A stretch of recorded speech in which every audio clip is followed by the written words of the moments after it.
Zaburi ya 45. Zaburi iyahimbiwe umutware w'abaririmbyi babwirisha inanga ijwi ryitwa amarebe.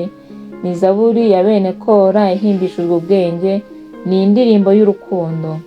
Umutima wanjye urabize usesekara ibyiza. Ndavuga indirimbo nahimbiye umwami.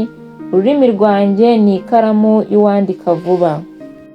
Uruta ubwiza abana b'abantu, ubukundiririza busutswe ku minwa yawe. Nicyo gitumye Imana iguha umugisha w'iteka. Wantwariwe, ambara inkota yawe ku itako, ambara ubwiza bwawe n'icyubahiro cyawe. Ugendane icyubahiro uri ku ifarashi uneshe, urengere ukuri n'ubugwaneza no gukiranuka. Ukuboko kwawe kw'iburyo kukwigishe ibitera ubwoba. Imyambi yawe iratyaye, amahanga agwa hasi imbere yawe. Imyambi yawe iri mu mitima y'ababisha b'umwami. Mana, intebe yawe ni iy'iteka ryose.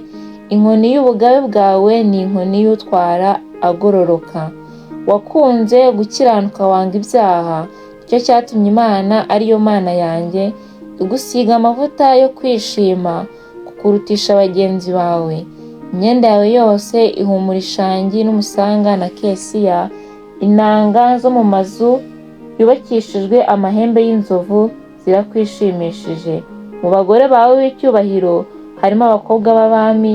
Iburyo bwawe hahagaze umwamikazi yambaye izahabu yavuye muri Ofiri. Umva mukobwa, utekereze, utege ugutwi, kandi wibagirwe ishyanga ryanyu n'inzu ya so. Nicyo kizatuma umwami akunda ubwiza bwawe, kuko ari we mwami wawe nawe umuramye. Kandi umukobwa w'Itiro azazana impano, kandi abatunzi bo mu bantu bazagusaba kubahakirwa. Umukobwa w'umwami uri mu kirambi afite ubwiza bwinshi, imyenda ye iboheshejwe izahabu. Ari buzanirwe umwami yambaye imyenda idaraje. Abakobwa bagenzi be bamukurikiye bari buzanwe aho uri. Bari buzanishwe umunezero n'ibyishimo, binjire mu nzu y'umwami. Mwami, mu cyimbo cya ba sokuruza bawe kizasubiramo abana bawe. Niba uzagira abatware mu isi yose, nzibukiriza izina ryawe ibihe byose. Nicyo gituma amahanga azagushima iteka. Haleluya.